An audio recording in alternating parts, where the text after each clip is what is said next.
Hey, good evening guys. This is the first ever tutorial request so far. So my first tutorial request, I'm excited to make this. I received an email a couple of hours ago from a user, a YouTube user called Jake2K10, and he says, you know, I love your work, but I'm wondering, how do you do a WideArch conversion on your vehicle? So of course I emailed him back and I told him, you know, you can get a donor image that has a WideArch body kit already fitted, and then using the skills that you learned in the tutorials for bumper fitting, you know, side skirt fitting, etc., you can extract them and put them onto your vehicle. But specifically what Jake was after, he was actually after how do you do a conversion using the existing image as it is. So just say this is the image you're working on, how to make a conversion out of this image itself. So that's what I made this tutorial for. I made it for you guys and for Jake to show you guys how to do it using your own image. Okay, so what we're going to do is we're going to make a copy of our image, which I've already done, and call it Frog Focus. I do like this car, guys. It's good to work on because it's quite a nice definition around the lines and stuff, so it makes it quite easy to work with. So make your copy by hitting Control J on your keyboard from your background, and that will copy your image into a new layer. Okay, and what we're going to do, guys, I always go on about the pen tool, and this is a perfect opportunity to actually use it. Okay, so what you're going to do to use the pen tool, you're going to need to click here underneath the tile, and then click around here and then drag, and you want to select the shape of the tile as accurately as possible. Okay, hold down Alt and then press click in this box here, and that just gets rid of that handle, and sometimes you need to make more curve adjustments, and sometimes those handles, if they stick out, they won't let you make an accurate adjustment. Okay, so just bear that in mind when you're working. And what I'm doing, guys, I'm just making a selection of the tire. It's not the darkness, I promise you, it's the tire underneath. Now here's the important part, guys. When you start going onto the lower part of the bumper, when you start going up will be at the point where you think, you know, how wide do you want your arches. So if you want them quite wide, you'll start going up now. If you want them quite thin, you'll go up here. If you want them in between, you'll go around here. And you need to make an arch selection.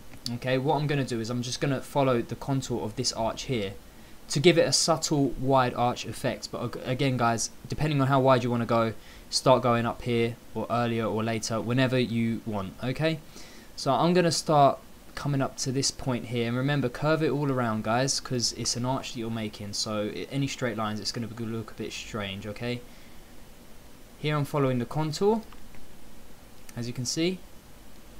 This pen tool, guys, is awesome. I love it. Love it, love it, love it, love it. Again, like clone, it should be banned because it's so good. Right, so I'm making my arch selection. Okay, I'm going to come down to the tire. Okay, and then I'm going to come over here to the tire, make as neat a selection as possible. This part's important, guys, because this is going to stick out, so you want it as accurate as possible. And then you're going to make the selection there. Once you've got that selected, you're going to right click into your selection, go to make selection. Don't worry about these settings, just go to OK, and then you're going to hit Control C to copy and then V to paste. Okay, and now you've got your new layer, which you're going to call front arch, so you know what you're working on. Now, guys, what you need to do is hit V on your keyboard, or select the move tool from the palette, and then just press the left arrow button on your keyboard. And as you can see, it starts pushing the copied image out. Okay, what you want to do, you want to push it out so that you've got a little bit of a gap between your arch here. Just depending on, sorry about that, just depending on how far, you know, you go out and how wide you want it. So just about there is good, but obviously if you want it wider, you have to come out more. But if you made a thicker selection, you can afford to come out more without distorting the textures as much. Okay, so once you're at this point, guys, I know it looks a bit of a mess. What you're going to need to do is go into filter, our good old friend filter liquify, and then what we're going to do, guys, is we're going to actually just push this arch onto our original image, and you know, just join it together. Okay, so this will be using the push tool up here, forward warp tool. Okay, and then select your settings to whatever you prefer to work with, and just begin pushing the arch into here. Now don't worry, it doesn't have to be perfect. All you want to do is you just want to join it together. Okay, don't worry about this black line neither. Okay, we're going to sort that out later on. So join it as best as possible, but doesn't matter because we're going to start cloning the bits to look a bit weird anyway, so you know, it's not important that it's 100% accurate. Okay, Now there's varying methods. Some people don't go into filter liquify, some people just like smudging it in. Some people like using a clone tool to fill the painted part, but I just prefer using filter liquify because I find it doesn't distort the picture as much as if you are using the other tools. Okay, so I'm just going to join them up here, and as you can see we've got a rough joining of the two arches together. So you're going to go to OK, and as you can see it's looking wider already, guys, but it's not perfect, as you can see. So what we're going to do is we're going to fix that and use the clone tool. Okay, 100% opacity in normal mode. You're going to make your selection by holding out Alt on your keyboard, click, and then you're going to begin, just make the brush bigger, you're going to begin painting away the parts that you don't want. Okay, and you can use quite a big brush for this, it doesn't matter.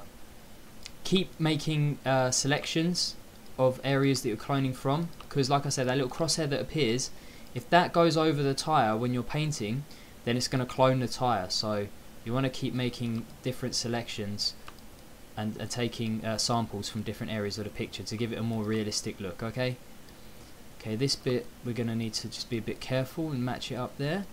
Okay, that looks good, guys, and as you can see, we're just healing the whole thing, and it's gonna look good. You'll see what I mean. And I've actually done an image beforehand already, which I've added a few effects to, which you can watch the image dynamics video as to how I've done it, but you'll see it at the end anyway. And it does actually look quite good. I mean, it's a very simple modification. All I did was do the arches on both the front and back wheel, and then I just added a filter effect. And you'll see what I mean when I show you. It looks really good. So you know, this is definitely a tutorial to watch and to go and practice once you've learnt what you've learnt. Okay, so once you've got that, that's fine. Then you can just you know, fill in the sort of darker bits if you want. You can leave it, it's up to you. But you know, that's the most important thing, is cloning. Then you want to look at any discrepancy. So we've got a bit here, bit there. And then what we're going to do, guys, is we're going to make this line.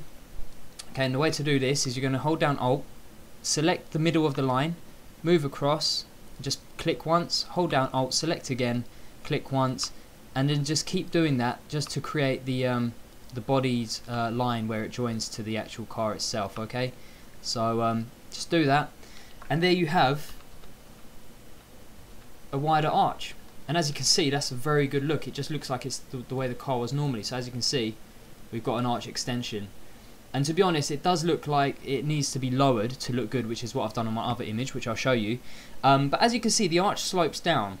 Okay, so if you wanted it higher, all you would have to do is when you make your selection, you would have to go higher up the arch here. Okay, and then go further down, and then when you nudge it across, you might need to nudge it up a bit as well, and then just smooth it in using a clone tool. And then once you've done this, guys, as you can see, it's a pretty good result. You can just play around with the shadowing around here to make it look a bit more realistic. And then you do the same for the rear one, so you select around the arch, select around the tyre itself, and a bit of the side skirt. And if you want a wide arch side body and not just the arches on the car, you can do what we've done, select the tyre, the body here, the arch, and you can actually go down and then select the side skirt, select the panel here, and then go across, you know, to where you want it to sort of go back in, and then just select the rest, and you can do it all in one go, and then just nudge it left and then smooth everything in, and it does look really good. Okay, so that's pretty much, guys, how to you know, add a wide arch. Obviously we'll need to tidy that up a bit. And here's an image I've done before, and as you can see, I've given it wide arches here and a wide arch at the back as well. Okay, I was contemplating whether to do a wide arch on the side skirt as well, but I thought I'd leave it because it was just to show.